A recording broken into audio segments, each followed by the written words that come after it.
ये लोग जो है हिंदू मुसलमान की जो थ्योरी है उस थ्योरी का उपयोग कर रहे हैं और एससी एसटी ओबीसी के साथ मुसलमानों से भिड़ा रहे हैं। तो ये ध्यान रखना है, यही काम मैं ये कर रहा हूं और 2030 तक 100% भारत को दंगा मुक्त कर दूंगा। 100%। और उसमें एक भी पुलिस की शक्ति का उपयोग करने की जरूरत नहीं होगी। क्यों?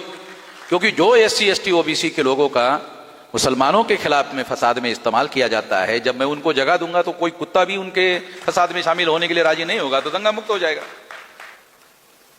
कोई ब्राह्मण फसाद करने के लिए मैदान में आता नहीं है, क्योंकि वो लोग, अब मैं जो हमारे मराठी में बोला जाता है ना शब्द, वो ऐसे लोग हैं, वो मैदान में नहीं आ सकते, वो तो कान फूकी करते हैं। हमारे लोगों को दिमाग में भड़काकर उनका इस्तेमाल करते हैं, वो मैदान में आकर लड़ाई नहीं लड़ सकते। आजादी के आंदोलन में भी जो करोड़ों के लोग सहभागी होते थे वो सब हमारे लोग हुआ करते थे। इसलिए साथियों, मैं आप लोगों को ये खास बात, खास तौर पर मुस्लिम समाज के लोगों को ये बताना चाहता हूं कि आपको 2-3 काम करना चाहिए। एक काम तो एससी एसटी ओबीसी के लोगों को हिंदू मत कहो, एक बात। दूसरी बात, ब्राह्मणों को कहने दो, ये मुझे मत कहना अभी आप आइंदा कि ब्राह्मण कहते हैं आपको हिंदू, वो उनको मैं निपट लूंगा।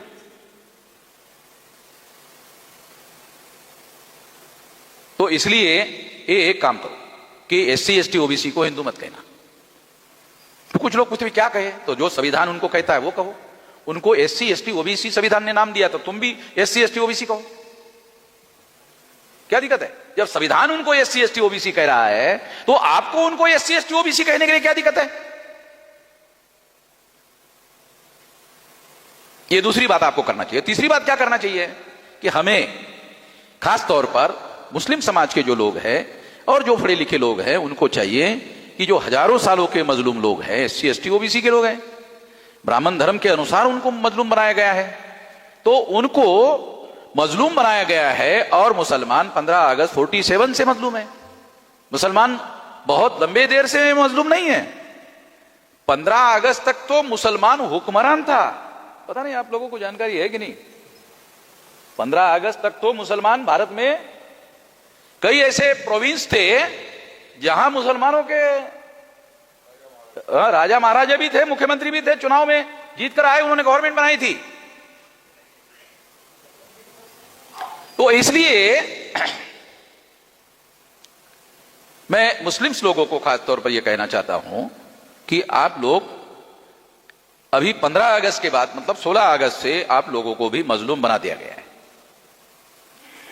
जो गवर्नमेंट ऑफ इंडिया का सेटअप है, 2-2.5% से ज्यादा एडमिनिस्ट्रेशन में मुसलमान नहीं है। 2-2.5% से ज्यादा नहीं है, बहुत हो गया। 2-2.5% बहुत हो गया। तो इसका मतलब यह है कि मुसलमानों को गवर्नमेंट ऑफ इंडिया का जो ढांचा है उसमें रिप्रेजेंटेशन, एडेक्वेट रिप्रेजेंटेशन नहीं है, पर्याप्त प्रतिनिधित्व नहीं है। As per the provision of the constitution पर्याप्त प्रतिनिधित्व की बात है। मुसलमानों को एडेक्वेट रिप्रेजेंटेशन की बात करनी चाहिए। जो संविधान कहता है वो कहना चाहिए। जब मुसलमान केवल धार्मिक मुद्दों को आधार बनाकर बातें करता है तो उसकी प्रतिक्रिया में उनको हिंदू बनाना संभव होता है, ब्राह्मणों को हिंदू बनाना एससी एसटी ओबीसी को संभव होता है, और अल्पसंख्यक ब्राह्मण बहुसंख्यक हो जाता है, और बहुसंख्यक होने के बाद फिर उनका इस्तेमाल मुसलमानों के विरोध में करता है। आखिरी बात, अगर ब्राह्मण 3.5% एससी एसटी ओबीसी का मुसलमानों के विरोध में इस्तेमाल करता है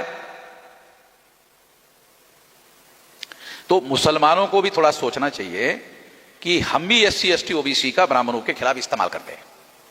ऐसी सलाह तो मैंने नहीं देना चाहिए आप लोगों को, मगर कोई लीडरशिप ही है नहीं, उनको समझ में ही नहीं आ रहा क्या करना चाहिए, इसलिए बता रहा हूं। ये पुलिस वालों को भी दे देना कि मुसलमान जो है, मुसलमानों के विरोध में एससी एसटी ओबीसी का इस्तेमाल किया जाता है, मुसलमान भी एससी एसटी ओबीसी का इस्तेमाल ब्राह्मणों के खिलाफ करे। ब्राह्मण एससी एसटी ओबीसी का इस्तेमाल कर रहा है, मुसलमान भी इस्तेमाल करे, मगर इस्तेमाल करने के लिए मुसलमानों को संगठित होना चाहिए। जब वो संगठित होगा तो इस्तेमाल करने लायक होगा। तो ये तो शायद पॉसिबल नहीं है, मुस्लिम्स भारत में संगठित नहीं है, और संगठित ना होने की बहुत बड़ी वजह वो डर और खौफ में जी रहा है। डर और खौफ की वजह से सार्वजनिक मंचों पर बोलने के लिए डरता है, सार्वजनिक रूप से संगठन का काम करने के लिए डरता है, और इस वजह से उनके संगठन मजबूत होते दिखाई देते हैं। हमने राष्ट्रीय मुस्लिम मोर्चा का यहां अधिवेशन रखा तो पुलिस वालों ने बहुत सारे अवरोध पैदा किए। पुलिस वालों ने आमतौर पर केवल मुसलमानों का संगठन होता और मैं इसका आयोजक नहीं होता तो ये आपको कार्यक्रम करने नहीं देते पुलिस वाले, जबकि संविधान के आर्टिकल 19 के तहत मुसलमान शहरी है यानी नागरिक है, और नागरिक होने की वजह से मुसलमानों के सारे मौलिक अधिकार संविधान में हैं, मगर आपको वो आपके मौलिक अधिकार पर अमल नहीं करने देते। पुलिस का तो ये काम है नहीं। पुलिस का क्या काम है? अगर कोई मौलिक अधिकारों का उल्लंघन कर रहा है तो उसको रोकने का काम करे और मौलिक अधिकार लागू करने के लिए उनकी मदद करे। यह काम पुलिस को करना चाहिए। पुलिस उल्टा काम करती है, संविधान के और कानून के विरोध में जाकर काम करती है।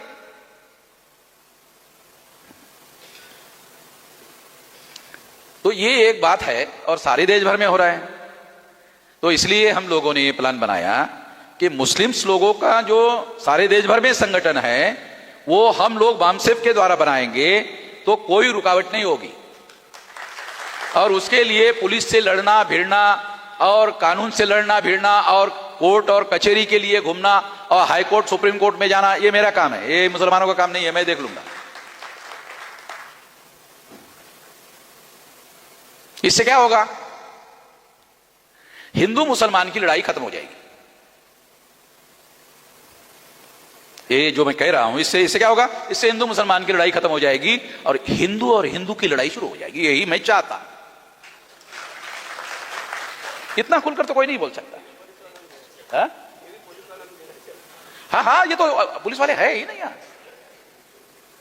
मैं चाहता हूं कि ये हिंदू मुसलमान की थ्योरी से SC ST OBC का इस्तेमाल कर रहे ब्राह्मण लोग, तो इसको खत्म करना पड़ेगा ना। इसके लिए तो मैंने संगठन बनाया, देशव्यापी संगठन बनाया। छोटा मोटा थोड़ी संगठन है ये, तो अभी शुरुआत वाला संगठन है, छोटा संगठन है ये। तो उससे इसके तो 1000 गुना बड़ी ताकत तो बाहर है हमारी संगठन की।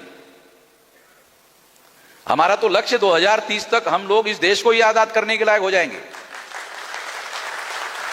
और जिन पुलिस लोगों से RSS भाजपा के ब्राह्मण संविधान के विरोध में काम करवा रहे हैं वो पुलिस को भी आजाद कर देंगे।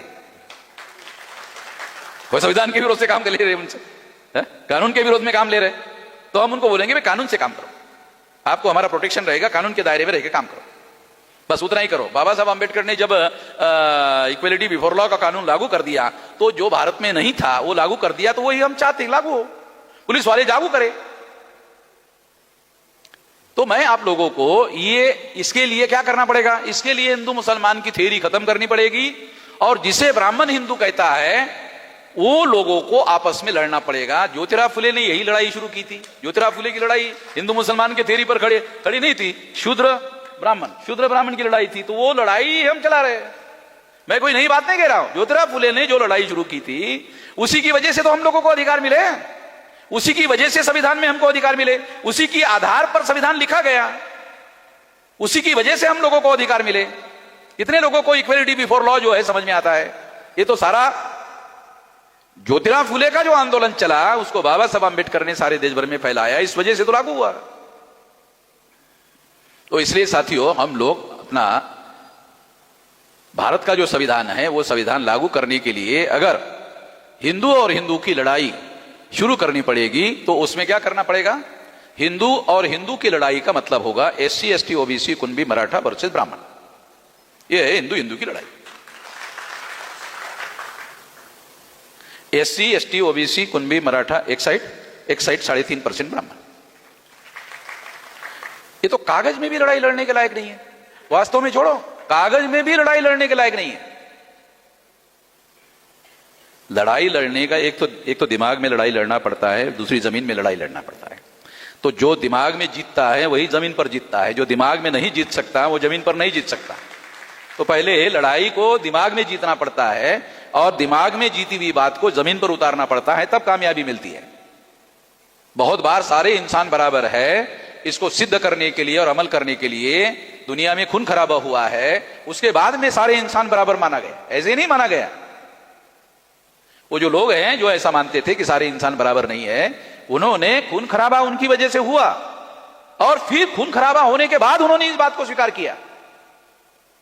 तो इसलिए साथियों, हम लोगों को संगठित शक्ति का निर्माण, जो संविधान के मकसद है, संविधान के उद्देश्य है, उस उद्देश्यों को लागू करने के लिए और अमल करने के लिए शक्ति का उपयोग करना होगा। मांगने से समानता मिलने वाली नहीं है, मांगने से स्वतंत्रता मिलने वाली नहीं है, शक्ति का उपयोग करना पड़ेगा, तब समानता मिलेगी, स्वतंत्रता मिलेगी, गुलामी खत्म होगी, अपने से नहीं होगा। जिन्होंने गुलाम बनाकर रखा, अगर उनको हाथ जोड़कर बोलते रहोगे कि हमें आजाद करो आजाद करो, वो कभी करने वाला नहीं है। जब आप उसके पिछवाड़े पर 10 लात मारोगे और एक गिनोगे, तब बोलेगा कि भैया चलो ठीक है, बैठ के तय करते। हाँ, तो यही तो हम चाहते हैं कि बैठ के तय हो जाए। कब बोलता है वो? जब 10 लात मारी जाती है और एक गिनी जाती है, तब उसको लगता है कि अरे अब तो खेल उल्टा हो रहा है, तब वो बराबरी में बात करने के लिए राजी होता है। तो शक्ति का सिद्धांत है, ध्यान रखो, शक्ति का सिद्धांत है, और शक्ति का सिद्धांत में लोग, जन महत्वपूर्ण रोल प्ले करते हैं। तो जनशक्ति निर्माण करनी होगी, इसमें संगठन निर्माण करने पर हम लोगों को ज्यादा जोर देना पड़ेगा। मैं इतना ही इस मौके पर कहना चाहता हूं। आपने मेरी बात ध्यान से सुनी, इसके लिए आभार, धन्यवाद।